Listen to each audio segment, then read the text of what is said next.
welcome you to Augusta State University, to Maxwell Performing Arts Theater, and particularly for this event, which is our Mayor's Economic Summit. And I think that's on everybody's mind. It's certainly on our mind. It's even on our mind at the university as we try to plan our future. You know, in the university system of Georgia, a student who goes to college in the system spends on average at least $20,000 a year. I think we figured this out. We have 7,000 students now. If in the next few years we can have additional 1,000 students from this area who might go someplace else if we didn't do our job well, and if we could have 1,000 students coming here instead of someplace else in Georgia and spending their money here, that's a direct economic benefit of this community of $40 million a year in spending. But we're working on the game as well. And I know everybody else is, and I know you're excited to hear from Mayor Copenhaver and from our other speakers today. So let me introduce Mayor Deke Copenhaver, graduate of Augusta State University, tremendous mayor. He's a wonderful example of someone who graduates with a degree in political science because he's managed to figure out how to make that degree work. So, if you will, please welcome our mayor, the Honorable Deke Copenhaver. I've been involved in this stuff. I think I'm getting close, but it's a pleasure to welcome you all here today for this event. And let me just share with you, I envision, I'll give you a little background on how we came up with the idea, but what we envisioned with regards to moving forward. Really, Augusta and our region is very blessed with a very diverse economy. Today, we're really hitting on three pillars: Fort Gordon, the Savannah River site, Plant Vogel, and our medical community. But in going forward, I'd like to see us do these summits regarding the arts community, our manufacturing base, our institutions of higher learning, one of which we're here today, and Bill spoke a little bit about the economics of that.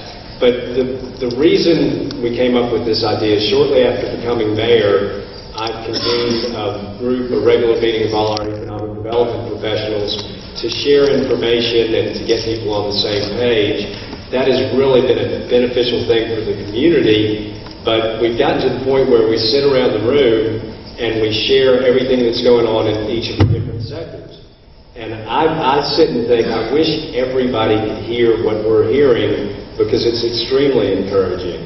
Also, you know, Karen and I have the opportunity to visit different places like Plant Vogel, SRS, Fort Gordon. A lot of this investment is going on out of the line of sight. You consider Plant Vogel just across the county line in Burke County. I can't wait to see some of the pictures of what's going on out there. What's going on Fort Gordon, the new housing that they're doing, the NSA facility, that's a little bit out of the line of sight on the military base. Our medical infrastructure, a lot of which is downtown, that investment, if you don't really need to go to University Hospital for the new cardiovascular unit or aren't driving by the new dental school coming up out of the ground at MCG, you don't visualize these things as much. Same with SRS. So taken in aggregate, it's a very impressive picture of what's going on in the local economy. So I've also shared that I think it's very important to try to educate local citizens so they can speak with authority, because we are all in the business of economic development. We've seen that. Each year we entertain people for the Masters. They love to come back. We now have the Augusta Ironman. The feedback I got was tremendous about the customer service they received while they were in town. That had close to a $2 million economic impact on the city. So we know how to do these things, but we can do them better if we're all educated.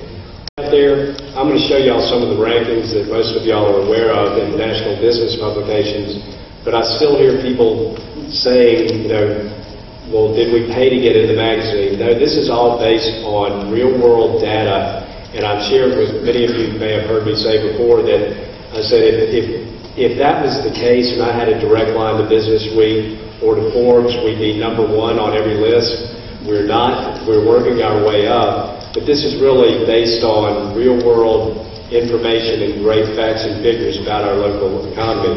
And living, quick commutes to the southeast, which has led to some of these rankings. The governor was in town recently, and he thought that the key ranking that we had received from Forbes was really that number 5 on the best bang for the buck cities in America, due to the fact that that is something that we should all be touting. I had the opportunity to tout that over the Masters to our recovery. Augusta is one of the tops of the list on that. Our mega site, which is key, and I'll just speak to this very briefly.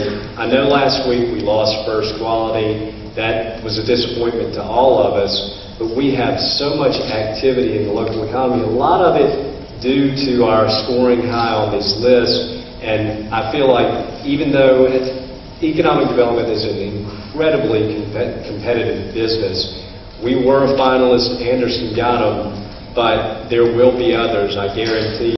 And it also, I'll just touch on this. One thing y'all may know, obviously, the Golf Hall of Fame property, 17 acres of prime riverfront property is going up for sale. The state went out with a request for proposals 2 years ago, and one of the things that I told our state legislators, there's no guarantee who that property will go to, but the thing that's different now as that property goes to market, when you consider the Kroc Center, Tea Center, Library, Master's Table, Judicial Center, and MCT School of Dentistry, none of that was coming up out of the ground the last time they went out with an RFP. I would say that with $340 million worth of projects going in a 1-mile radius in our downtown, that makes the property all the more valuable and all the more interesting to developers. Hotel nights. These are men and women coming to visit Fort Gordon. These are men and women coming to do business at Fort Gordon. And in turn, in our community, that brought in more than $12 million.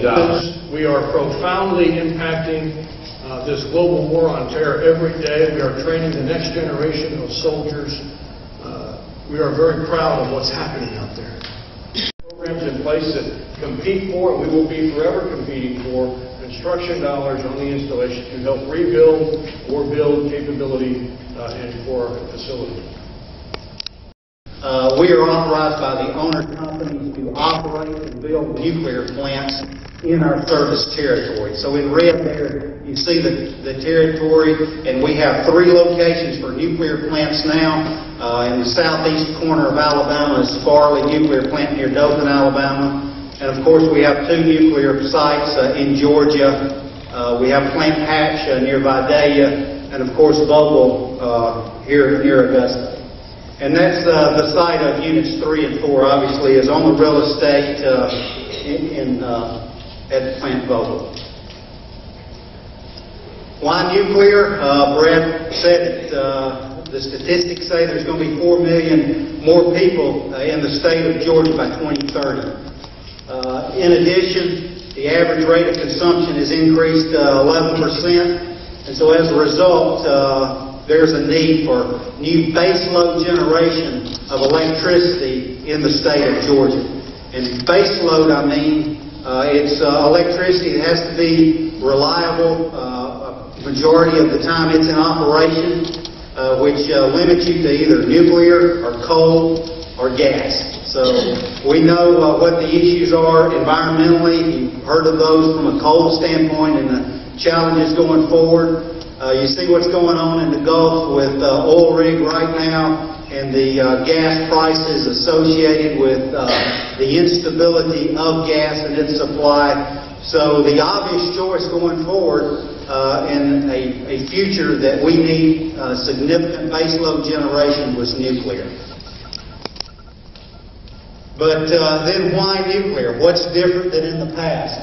Well, number one, just go look at Vogel Units 1 and 2. They've been operating for almost 25 years in a safe, reliable manner, and I must give my teammates at Vogels 1 and 2 a lot of the credit for why I'm even here today and have the opportunity to build Units 3 and 4. It's their 5 football fields, and that is to excavate down to our solid rock foundation. And that's a nice photo of the solid rock foundation that's 90 feet below the surface. So what do we do next? We start filling the hole back up with dirt that we know can be compacted to at least a 95% compaction rate. We will fill the holes that are 90 feet now, some 50 feet, which will form a solid foundation which will withstand any earthquake that we anticipate with a significant safety factor in the foreseeable future. And so as a result, that will form the foundation for our basement or our basement of our nuclear there. Over 3,500 employees are going to be required. And to get the qualified labor force that they're going to need to be successful, Shaw felt the need to sign this agreement with the labor union.